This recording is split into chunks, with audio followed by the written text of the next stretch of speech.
आदमी पत्तों पर खाता था तो मेहमान को देखकर हरा हो जाता था। बाद में जब मिट्टी के बर्तन में खाने लगा तो जमीन से जुड़कर रिश्ते निभाने लगा। फिर वो पीतल के बर्तन में खाने लगा तो रिश्ते को 6 साल में चमकाने लगा। मगर जब बर्तन कांच के प्रयोग होने लगे तो रिश्ते हल्के से चोट से बिखरने लगे। अब बर्तन थर्मोकोल के होने लगे हैं तो रिश्ते भी यूज एंड थ्रो होने लगे हैं।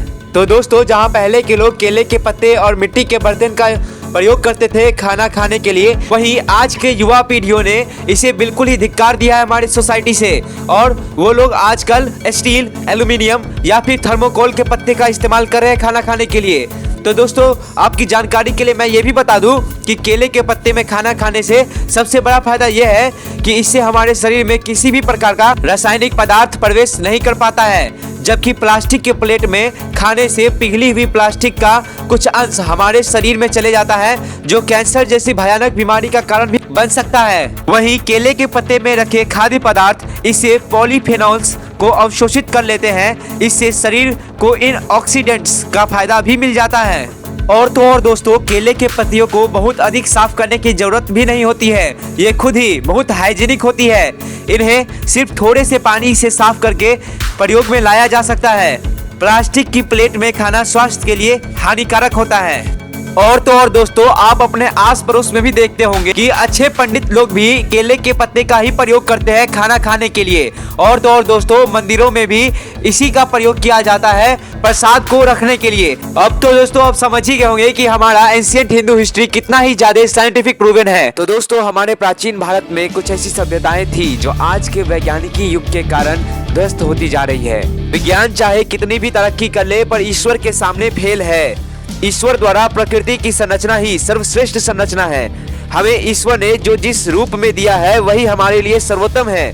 हम भोग विलास, दिखावे और लालसा में भले ही प्राकृतिक चीजों से दूर चले गए, पर आज मानव निर्मित चीजों के दुष्प्रभावों, दुष्परिणामों के कारण मनुष्य को वापस प्राकृतिक चीजों की तरफ लौटना पड़ रहा है, क्योंकि वही सर्वश्रेष्ठ है। जानिए इस विषय में कुछ उदाहरण।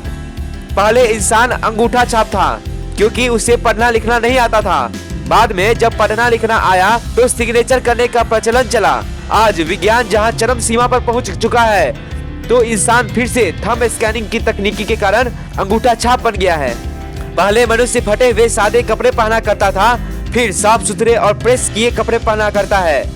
फिर फैशन के नाम पर अपनी पैंट फाड़ने लगा। सूती वस्त्रों से टेरोलिन, टेरिकोट पर पहुंचा। इंसान फिर से वापस सूती कपड़ों पर ही वापस आ रहा है। मनुष्य पहले पढ़ता ही नहीं था। जब ज्ञान हुआ तो गुरुकुल में नैतिक और आध्यात्मिक ज्ञान ही लिया। अब विज्ञान चरम सीमा पर है। लोग MBBS, इंजीनियरिंग, MBA की पढ़ाई कर रहे हैं, पर नैतिक और आध्यात्मिक ज्ञान तथा शांति नहीं है। आत्महत्या जैसे घोर पाप बढ़ रहे हैं, अपराध बढ़ रहा है। समय वो आ गया है कि नैतिक और आध्यात्मिक ज्ञान भौतिक ज्ञान से जरूरी हो गया है। खेती में पहले मनुष्य प्राकृतिक खाद प्रयोग करता था, बाद में यूरिया, कीटनाशक दवाओं का प्रयोग होने लगा। इनके दुष्प्रभाव के कारण मनुष्य अब वापस ऑर्गेनिक खेती की तरफ बढ़ रहा है। मनुष्य पहले प्राकृतिक फल, खाद्य पदार्थ ही खाता था। अब उस प्राकृतिक भोजन से मनुष्य canned food and packed juice की तरफ बढ़ा। इससे तरह तरह की बीमारियां होने लगी। अब इन बीमारियों से बचने के लिए मनुष्य दोबारा प्राकृतिक भोजन की तरफ आ रहा है। पहले मनुष्य सादी वस्तुओं का प्रयोग करता था, फिर पुरानी और सादी चीजें इस्तेमाल ना करके ब्रांडेड चीजें प्रयोग करने लगा। जब नई चीजों से भी मन भर गया तो पुरानी चीजें ही एंटीक पीस कहकर रखने लगा।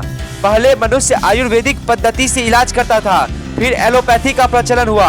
एंटीबायोटिक का जमाना आया। एलोपैथी और एंटीबायोटिक के दुष्प्रभावों के कारण मनुष्य वापस आयुर्वेद की तरफ बढ़ रहा है। पहले बच्चे मिट्टी खाते थे। जैसे जैसे सभ्यता का विकास हुआ, मनुष्य बच्चों को इन्फेक्शन के डर से मिट्टी में खेलने से रोकने लगा। बच्चों को घर में बंद करके फिसड्डी बना दिया। उसी मनुष्य ने अब इम्यूनिटी बढ़ाने के नाम पर बच्चों को फिर से मिट्टी में खिलाना शुरू कर दिया। पहले मनुष्य जंगल में रहा, गांवों में रहा, फिर विकास की दौड़ में शहर की तरफ भागा। वहां पर्यावरण को प्रदूषित किया, पर अब वापस साफ हवा और स्वास्थ्य लाभ के लिए जंगल या गांव और हिल स्टेशनों की तरफ जा रहा है। जंगल, गांव और गौशालाओं में रहने वाला मनुष्य चकाचौंध से प्रभावित होकर शहर भागा, डिस्को पर भागा। अब मनुष्य दोबारा मन की शांति के लिए शहर से जंगल, गांव व गौशालाओं की तरफ आ रहा है। भारतीय हिंदू संस्कृति महान थी। उसके अनुसार जीवन जीने से व्यक्ति स्वस्थ, सुखी और सम्मानित जीवन जीता था। लेकिन टीवी, फिल्में और मीडिया के दुष्प्रभाव के कारण पश्चात संस्कृति में चला गया। लेकिन वहाँ दुख, चिंता, बीमारियां बढ़ने लगी तो भारतीय संस्कृति की तरफ लौटना शुरू कर दिया। इससे ये निष्कर्ष निकलता है कि तकनीकी ने हमें जो दिया उससे बेहतर तो भगवान ने हमें पहले ही दे रखा था। वास्तव में विज्ञान की बजाय ईश्वर की संरचना ही हमारे लिए सर्वश्रेष्ठ है। इससे सिद्ध होता है कि हमारे लिए ईश्वर से बड़ा कोई हितैषी नहीं है। जय हिंद, जय भारत।